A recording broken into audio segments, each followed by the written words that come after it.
हुए थे। हर्षवर्धन चौहान ने वहां पहुंचकर कहा कि हिमाचल में उद्योगों के विस्तारीकरण के लिए सिंगल विंडो सिस्टम बंद करने का फैसला लिया गया है और उसकी जगह लीगल बॉडी काम करेगी। मंत्री हर्षवर्धन चौहान ने कहा कि हाल ही में प्रदेश के मुख्यमंत्री सुखविंदर सिंह सुक्खू के नेतृत्व में इंडस्ट्रीज को लेकर बैठक की गई थी, जिसमें सिंगल विंडो सिस्टम को खत्म करने का फैसला लिया गया।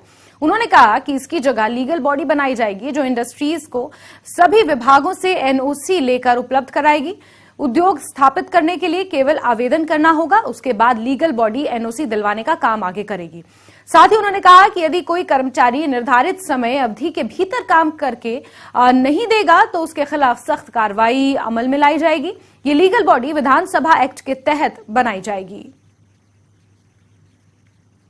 हमने ये फैसला किया है मुख्यमंत्री सुखविंदर सिंह सुक्खू जी के नेतृत्व में, हम सिंगल विंडो प्रोसेस खत्म कर देंगे और एक हम लीगल अथॉरिटी बनाएंगे, एक बॉडी बनाएंगे जिस बॉडी का काम होगा कि सारी एनओसी इंडस्ट्रीज की वो इकट्ठी करके देगा। सिर्फ इंडस्ट्रीज को, उद्योगपति को सिर्फ अप्लाई करना है, एनओसी इकट्ठे करने की जिम्मेवारी हमारी उस संस्था की होगी। और अगर कोई कर्मचारी जो है वो with in a stipulated period, जैसे मान लो पॉल्यूशन कंट्रोल बोर्ड का एनओसी है, हम इसमें कहेंगे कि उसको 7 दिन में हम देंगे, अगर वो 7 दिन में नहीं करके देगा उसके खिलाफ हम लीगल एक्शन लेंगे। और इस खबर पर जानकारियों के साथ सहयोगी राजेंद्र हमारे साथ जुड़े हुए हैं। राजेंद्र, ये जो निर्णय उद्योग मंत्री हर्षवर्धन चौहान ने लिया है, इसके बाद उद्योग जगत में क्या कुछ बदल जाएगा? राजेंद्र।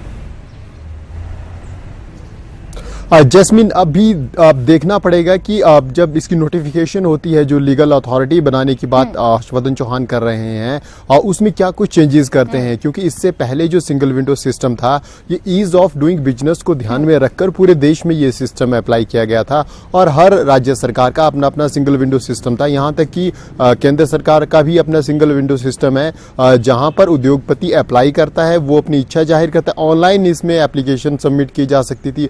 अगर हिमाचल प्रदेश की अगर हम बात करें सिंगल विंडो सिस्टम की, तो उसमें हिमाचल प्रदेश में धारा 118 एक बड़ा इशू रहता है। जब भी हिमाचल प्रदेश में कोई इंडस्ट्रियलिस्ट बाहर के जो राज्य से संबंध नहीं रखते हैं, बाहर के लोग हैं, वो अप्लाई करते हैं, वो हिमाचल में इंडस्ट्री लगाना चाहते हैं, तो धारा 118 की अप्रूवल एक बड़ा इशू रहता है। इसके अलावा अलग अलग डिपार्टमेंटों से, जैसा कि उन्होंने भी जिक्र किया कि एनओसी की बात रहती है, तो सिंगल विंडो सिस्टम में कैबिनेट के बराबर की इनको सारी चीज़ें जो शक्तियाँ थी वो प्राप्त थी। और हमने देखा कि मुख्यमंत्री की अध्यक्षता में उद्योग मंत्री और जो तमाम विभागों के अधिकारी होते थे वो मुख्यमंत्री की अध्यक्षता में बैठते थे और जिन जिन इंडस्ट्रीज का इश्यूज लगते थे वो एक साथ क्लियरेंस की दिए जाते थे।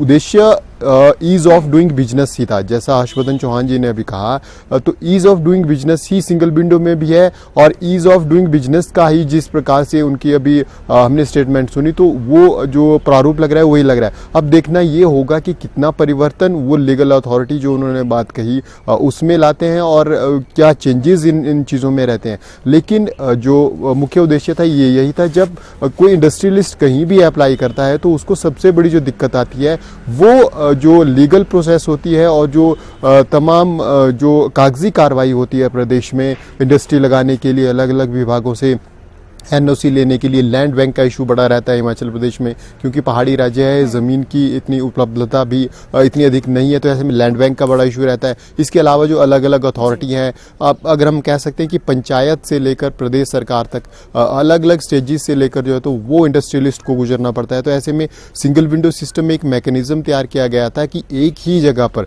जब एक जो मिनिमम जो रिक्वायरमेंट है वो अगर